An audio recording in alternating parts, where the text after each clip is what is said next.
अस्सलाम वालेकुम नाजरीन, मैं मोहम्मद असलम हुसैन सियासत की खबरों में आप सबका इस्तकबाल करता हूँ। मुल्क की मारूफ दर्जगाह दारुल उलूम देवबंद ने एक बयान जारी करके रियासती हुकूमत के मसूदा आबादी कंट्रोल बिल पर इस बुनियाद पर तनकीद की है कि इससे समाज के हर तबके के मफाद को नुकसान पहुँचेगा। मोहतरम दारुल उलूम देवबंद अबू अल कासिम नोमानी ने कहा कि ये पॉलिसी समाज के हर तबके के खिलाफ है।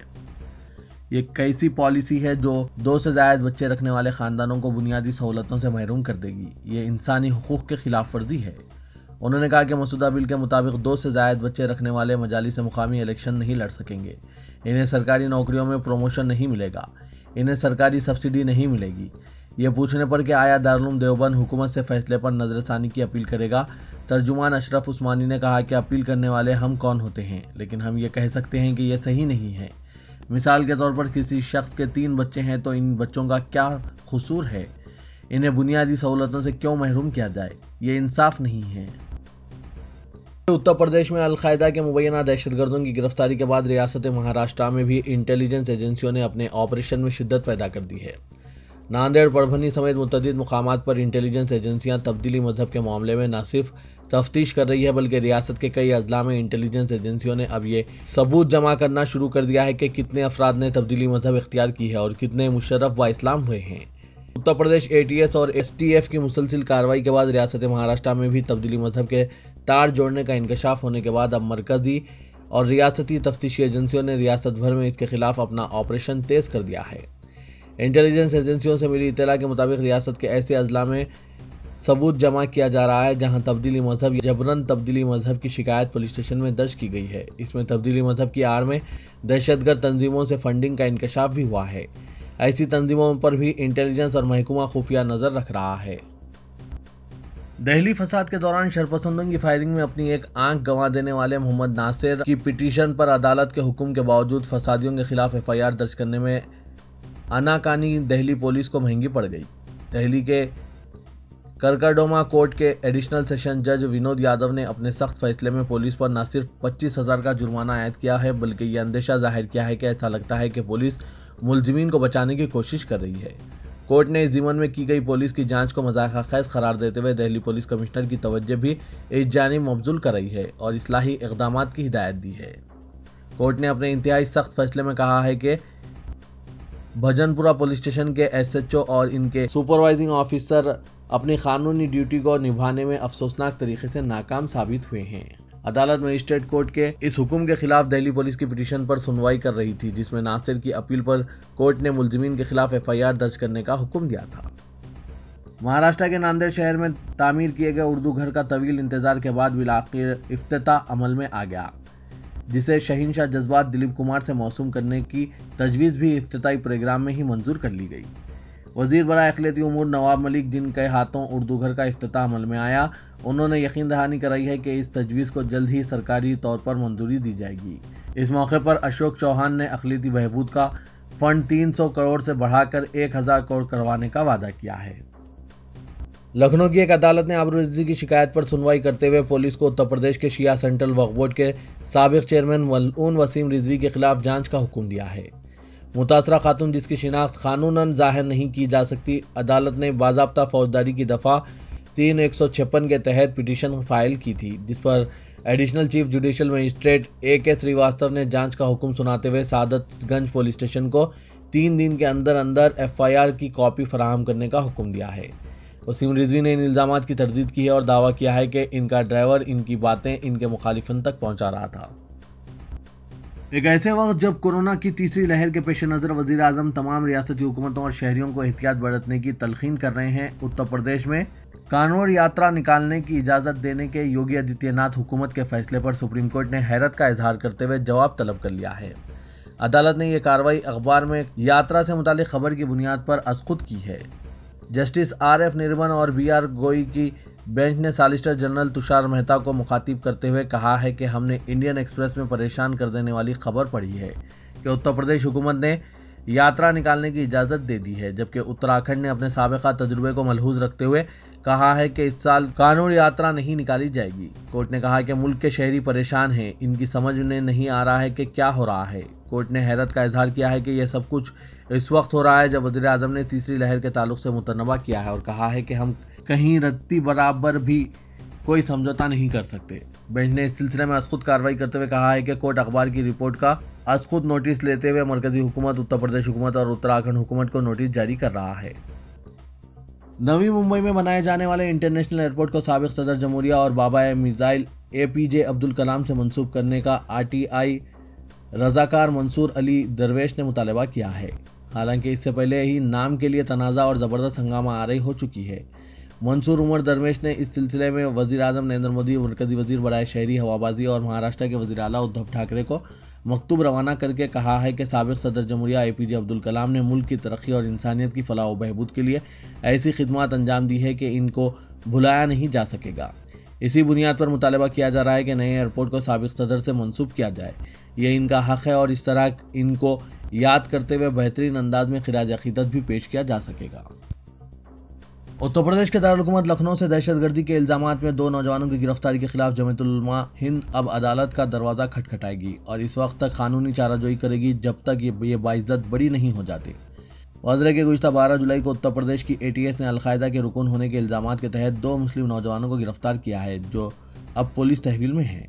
इस गिरफ्तारी के खिलाफ Samajwadi party, Bahujan Samaj party, MIM वगैरह ने आवाज़ बुलंद की है, नेज़ इसको मशकूक करार दिया है। लिहाजा अब बेगुनाहों की कानूनी लड़ाई लड़ने वाले सदर जमीयतुल उलमा हिंद मौलाना सैयद अरशद मदनी भी कानूनी लड़ाई के लिए सामने आए हैं। अलावाज़ी गिरफ्तार शुदगान के अहल खाना ने जमीयतुल उलमा हिंद से कानूनी इमदाद तलब की है।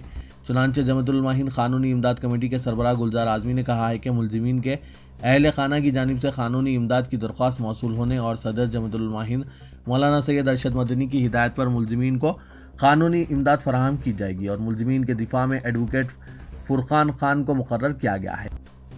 उत्तर प्रदेश पुलिस ने अलकायदा से ताल्लुक़ रखने के इल्ज़ाम में मज़ीद 3 नौजवानों को गिरफ्तार कर लिया है और इनका ताल्लुक़ अंसार अल ग़ज़वतुल हिंद से बताया गया है। जिन लोगों को गिरफ्तार किया गया है, इनकी शिनाख्त लखनऊ के वज़ीरगंज के रहने वाले शकील, मुजफ्फरनगर के मोहम्मद मुस्तकीम और हैदरगंज के मोहम्मद मोईद की हैसियत से की गई है। कबल दिन 11 जुलाई को भी उत्तर प्रदेश के इंसदाद दहशतगर्दी स्क्वाड ने मिनाज अहमद और मुशीरुद्दीन को गिरफ्तार किया था। ATS का दावा है कि ये अरकान धमाकों की मनसूबाबंदी कर रहे थे, जिनमें उत्तर प्रदेश के कई मुकामात पर इंसानी बम का इस्तेमाल भी शामिल है। इनकी इत्तला पर ATS के अहदेदारों ने मजीद चंद अफराद को पूछताछ के लिए तलब किया है। मुसलमानों पर हो रहे जुल्म व ज़्यादती के ताल्लुक से नुक्कड़ पर बैठकर गुफ्तगू करना कोई जुर्म नहीं है। ये तबसरा आज मुंबई हाई कोर्ट ने महाराष्ट्र के परभनी शहर से ममनुआ तंजीम दाइश के हमख्याल होने और गैर कानूनी सरगर्मियों में मुलविस होने के इल्ज़ामात के तहत गिरफ्तार मुस्लिम नौजवान इकबाल अहमद, कबीर अहमद की दरख्वास्त ज़मानत पर समाअत के दौरान किया। जस्टिस SS शिंदे ने अपने तबसरे में कहा कि इस तरह की गुफ्तगू करना कोई जुर्म नहीं है। छोटे शहरों में लोग अक्सर नुक्कड़ पर बैठकर गली से लेकर दिल्ली तक की सियासत, डोनाल्ड ट्रंप से लेकर जो बाइडेन तक के बारे में गुफ्तगू करते हैं। छोटे शहरों में लोग अक्सर ऐसी गुफ्तगू करते रहते हैं, लिहाजा ऐसी गुफ्तगू करना कोई जुर्म नहीं है। मस्जिद अक्सा पर कब्जा करने वाले इजराइल के साथ अरबों की दुश्मनी अब पुरानी बात हो चुकी है और इजराइल ने जहां अरब ममालिक में अपना सिफारत खाना खोलना भी शुरू कर दिया है, वहीं अरब मुल्क ने भी अपना सिफारत खाना खोल दिया है। अब इस ज़िमन में इजराइल की सरजमीन पर मुत्तहिदा अरब इमारत सिफारत खाना खोलने वाला पहला अरब मुल्क बन गया है। गैर मुल्की खबर रसां एजेंसी की रिपोर्ट के मुताबिक साबिक अमेरिकी सदर डोनाल्ड ट्रंप इंतजामिया की जानिब से तैयार करदा अब्राहम मुआहदे के तहत मुत्तहिदा अरब इमारत और बहरीन ने गुज़िश्ता साल इजराइल के साथ ताल्लुकात बहाल करने का ऐलान कर दिया था। गुज़िश्ता माही मुत्तहिदा अरब इमारत में पहले इजरायली सिफारत खाने की इफ्तिताई तकरीब मुनक़िद हुई थी, जिसके बाद आज तल अवीव स्टॉक एक्सचेंज में आज मुत्तहिदा अरब इमारत के सिफारत खाने का इफ्तिताह हुआ, जिसकी तकरीब में इजरायली सदर ने भी शिरकत की। दोनों फरीकीन ने बाहमी करीबी ताल्लुकात के नतीजे में तिजारत और सरमायाकारी के मौके का खैर मकदम किया। तुर्की के सदर रजब तैयब एर्दोगान ने चीनी हममनसब शी जिनपिंग से फ़ोन पर गुफ्तगू में संगियांग में यगूर मुसलमानों पर जबरन और तशद्दुद के वाक़ात पर तशवीश का इजहार किया है। आलमी खबर रसां इदारे के मुताबिक तुर्क सदर तैयब एर्दोगान ने चीन के सदर शी जिनपिंग को फ़ोन किया और दो तरफ़ा ताल्लुकात समेत संगियांग में यगूर मुसलमानों के मसाइल पर भी तफसीली बातचीत की। इस मौके पर तैयब एर्दोगान का कहना था कि संगियांग के यगूर मुसलमानों को भी चीन के दीगर शहरियों की तरह पुरअमन और आज़ादाना माहौल में रहने का हक़ हासिल होना चाहिए। तुर्क सदर ने मजीद कहा कि हम चीन की सलामती और सरहदों का एहतराम करते हैं, लेकिन संगियांग में यगूर मुसलमानों की जबरी गिरफ्तारी और हिरासती इदारों में मजहब की तब्दीली के लिए दबाव डालने के वाक़ात पर तशवीश है। ये अमल बंद होना चाहिए। टीआरएस पार्टी के वर्किंग प्रेसिडेंट केटीआर ने कहा कि एटला राजेंद्र ने अपने पैरों पर खुद कुल्हाड़ी मार ली है। हुजराबाद असेंबली हल्के के ज़मीनी इंतखाबात में टीआरएस कामयाबी हासिल करेगी। उन्होंने कहा कि कोई भी इलेक्शन शख्सियात पर नहीं बल्कि पार्टियों के दरमियान होता है। KTR ने तेलंगाना भवन में मीडिया से गैर रस्मी बातचीत करते हुए कहा कि पहली मरतबा इटला राजेंद्र के बारे में रद्द-अमल का इजहार कर रहे हैं। उन्होंने कहा कि इटला राजेंद्र इज्जत नफ्स का लफ्ज़ इस्तेमाल करते हुए खुद को धोखा दे रहे हैं और दूसरों को भी गुमराह कर रहे हैं। पार्टी ने इन्हें क्या दिया है, इन्हें खुद इसका मुहासबा करना चाहिए। उस्मानिया यूनिवर्सिटी और बेरोजगार तलबा की JAC से ताल्लुक़ रखने वाले नौजवानों और तलबा की कसीर तादाद ने Telangana council for higher education का घेराव किया। यूनिवर्सिटीज़ में मखलूआ जायदादों पर तकर्रुरात के लिए मुश्तरका इम्तहानात मुनक़्क़िद करने की मुखालिफत करते हुए यकसा क़वायद मरतब करने और तमाम यूनिवर्सिटीज़ में यकसा तौर पर PhD इम्तहानात ना रखने का मुतालबा करते हुए काउंसिल फॉर हायर एजुकेशन के रूबरू एहतजाज मुनज़्ज़म किया गया। JAC के अलावा उस्मानिया यूनिवर्सिटी और काकतिया यूनिवर्सिटी की तलबा तंजीमों ने एहतजाज में हिस्सा लिया। एहतजाज के नतीजे में काउंसिल के दफ्तर के रूबरू कशीदगी फैल गई और पुलिस ने एहतजाजी कायदीन को हिरासत में ले लिया। पुलिस और एहतजाजियों के दरमियान झड़प हुई और पुलिस को हल्की ताकत का इस्तेमाल करना पड़ा।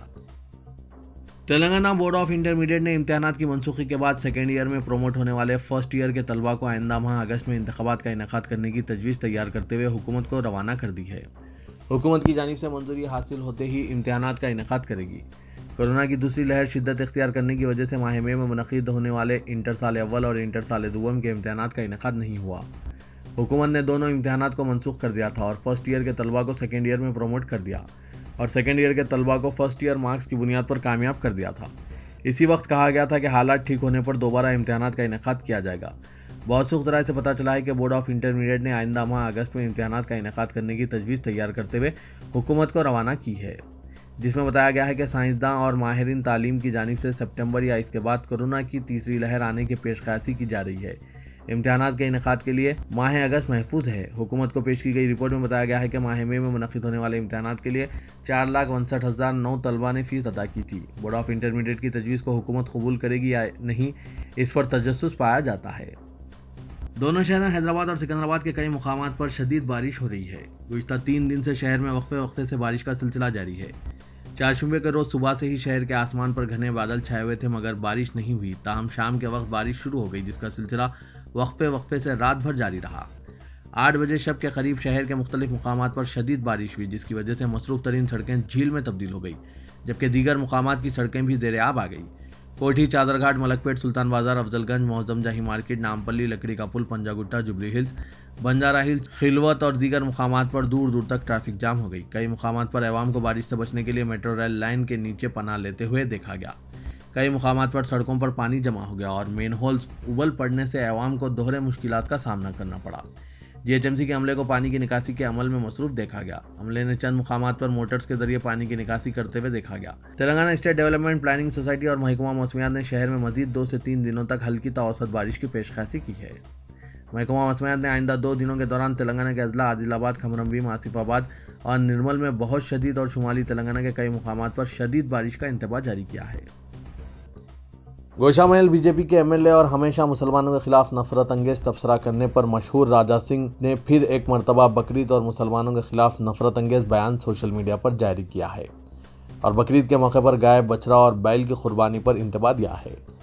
राजा सिंह ने इन्हें कॉल कर धमकी देने वालों को भी इंतबाह दिया है। वाज़ेह के राजा सिंह ने माजी में भी बकरीद के मौके पर शरंगेज तबसरे किए हैं। कुछ अरसे से राजा सिंह गायब थे, लेकिन बकरीद का महीना शुरू होते ही वो फिर से सोशल मीडिया पर एक्टिव हो गए हैं और मुसलमानों के खिलाफ और बकरीद के खिलाफ अपने तबसरे फिर शुरू कर दिए हैं।